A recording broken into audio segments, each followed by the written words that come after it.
ఈ సమావేశానికి ముఖ్య అతిథిగా విచ్చేసిన ఉప ముఖ్యమంత్రి గారు బట్టి విక్రమార్క గారు మాట్లాడతారు. పొద్దుటి నుంచి లేదు వద్దన్నారు మీరు మాట్లాడతారా? కాదు మీరు వద్దన్నారని. సారీ రండి ప్లీజ్.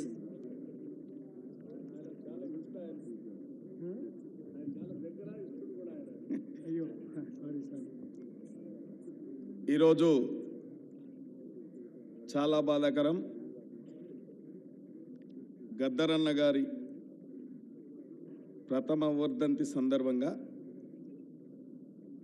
నిజంగా అందరం కలిసి నివాళులు అర్పించాలని చెప్పి ఈ కార్యక్రమాన్ని అనుకోకుండా మా పెద్దలు గురువర్యులు బట్టి విక్రమార్క గారు తీసుకురావడం జరిగింది.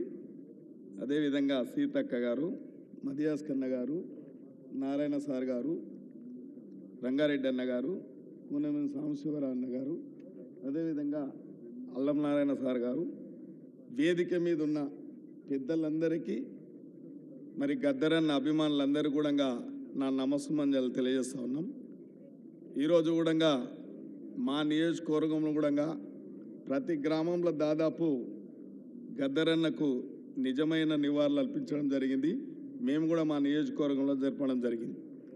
ఇవాళ గద్దరన్న ఈనాడు తన స్వార్థానికి పనిచేయలే, నిస్వార్థంగా తెలంగాణ ప్రాంతంలో సమసమాజ స్థాపన చేయాలి, ఇవాళ అసమానతకు తావు లేదు, ధైర్యంగా బడుగు బలైన వర్గాల కానీ పీడిత వర్గాల విముక్తి కోసం తన పాట తన ఆట ఇవాళ ప్రతి గ్రామంలో స్మరించుకోవడం జరుగుతూ ఉంది. కాబట్టి ఇవాళ మనం అందరం కూడా గద్దరన్న యొక్క చూపిన దారి, పాడిన పాట, ఆడిన ఆటకు అర్థం ఉండాలంటే నిజంగా మనం అందరం కూడా వారు చూపించిన ఆశయాలను తప్పకుండా నెరవేర్చాలి.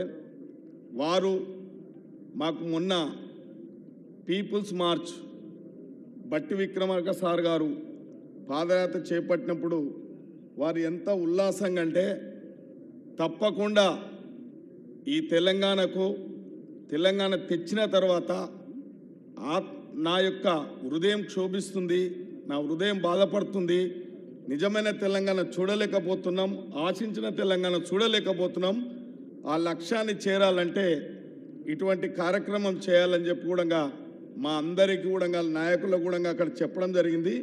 అందుకే బట్టి పీపుల్స్ మార్చ్ చేపట్టినందుకే మా ప్రాంతానికి వచ్చి ఆయన ఆరోగ్యం అట్లా ఉన్నప్పటికైనా తప్పకుండా నేను బట్టెంబడి ఉండాలి, బట్టి నడిపియాలి నేనని చెప్పి పీపుల్స్ మార్చ్ కార్యక్రమం సక్సెస్ కావాలని చెప్పి కూడా మా దగ్గర ఎడారిగా ఉన్న లక్షిందేపల్లి రిజర్వాయర్ తప్పకుండా సాధించాలని చెప్పి కూడా అక్కడ పెద్ద బహిరంగ సభ కూడా ఏర్పాటు చేయడం జరిగింది. అందులో మాట్లాడుతూ ఉంటే ప్రజలు మేమేదో 2,000 3,000 వస్తే చాలు అని బట్టి సార్ కూడా అన్నారు.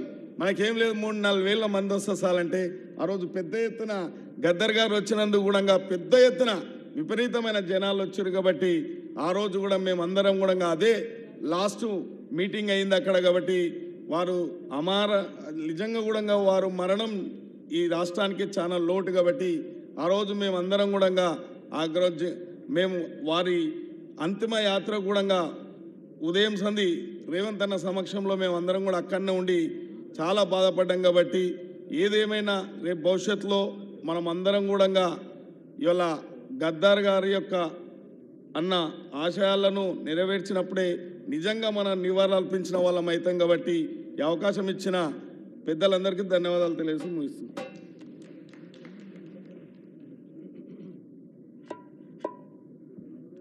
కృతజ్ఞతలు ఎమ్మెల్యే గారు.